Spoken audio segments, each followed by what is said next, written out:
We got Momo Gueye in the house. Momo, what's up, man? How you doing, brother? Welcome to the Thank show. you. So let's jump into this. Momo, talk to me, man. Where you from originally? What got how'd you get here? So I'm from Senegal, West Africa. I was born and raised there. I came out in the United States in 2008. Nice. I was 12 years old, came out here. I got a scholarship in California. In 2020, 3 years later, I graduated with my bachelor's degree in criminal justice. Man. Yeah, so It's incredible. Yeah, That's incredible. Coming over, how old were you when you came over? I was 12 years old. So 12. What was that like? Did you run into like obstacles? Did you speak English yet, or No. did you have to learn English? So when I first came here, I didn't even know what hi meant. Wow. Yeah, I didn't even know like anything, but I spoke French and Wolof. Coming from a village where everybody worked together, like life was obviously much different. If you go to Africa, you see families, you see mom, dad, brother, sister, uncle, grandpa, grandma. You see the whole family tree. Yeah.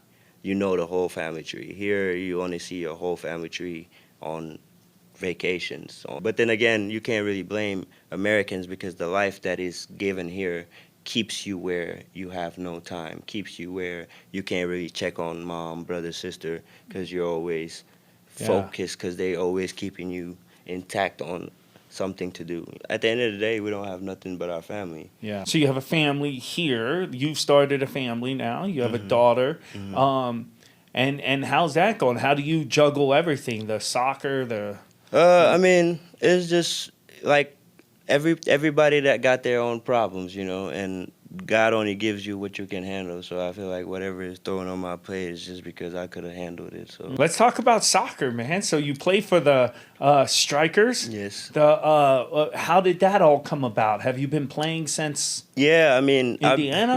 I've been playing soccer since Africa. Africa? Oh, okay. So Yeah. you were playing as a kid. Yeah. So when I came to America, it was just something that I've always done. That's awesome. Yeah. And this is your first year with the Strikers. Yeah. No, this is my. Or you've been. I've been here since the Ontario Ferry. Oh, okay. Yeah. Oh, This was my first breakout year. Indoor is something like I didn't discover till after college. So I just came to one game. My boy Seth invited me. I was like, I could do this. And to be honest, though, I thought when I saw it, I was like, oh, this is easy. But when I got in there, I was rough. like, woo, Yeah, never it's judge the moving. book by its cover. Yeah. And what is it like for you as a player? You play, but you have to have multiple. Kind of like me as an actor and a filmmaker, I have like multiple side jobs. I do more. It's like I podcast, I'm filmmaker, actor, but I try to have side Right. hustles. I have a bartending company. Right. And that's why I do private coachings on the side. I have a clothing line, which is what I'm wearing. Everything I'm wearing is I made. Shout that out, man. Yeah, Let's get that. I got this, some French in the back, got the pants. We'll put some maybe we can put some promos on the video. I appreciate that. Yeah. And then also I do like coaching for little kids, in the community.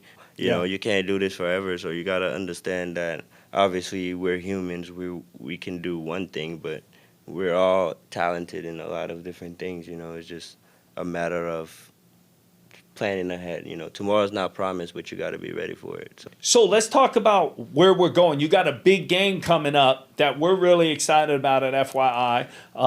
It's going to be the USA against Mexico here at the Toyota Center. Yep.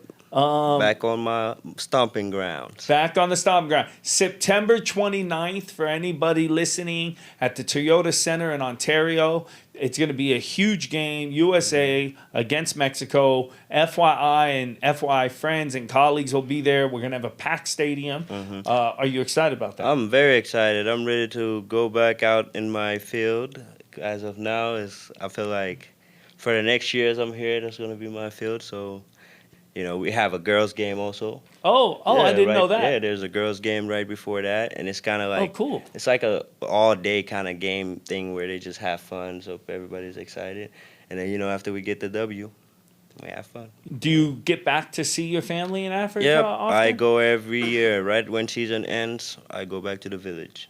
Nice. Yeah, I can't go too long without. Like I said, we're kind of I'm just trying to spend as much time as I can with trying to manage with everything that I have here. So, Momo, what I like to do when I close out our podcast, that camera right there is on you. Give them a piece of advice that works for you. you know, I talked to this lady. I'll never forget her because I worked in the National Corps communities, and she was like 95 years old. She still lived on her own. She still did everything, and I asked her like, "What do you do that makes you live so long and healthy?" She was like, "Never let other people's action control your reactions." So I feel like that's a very important key of life. So.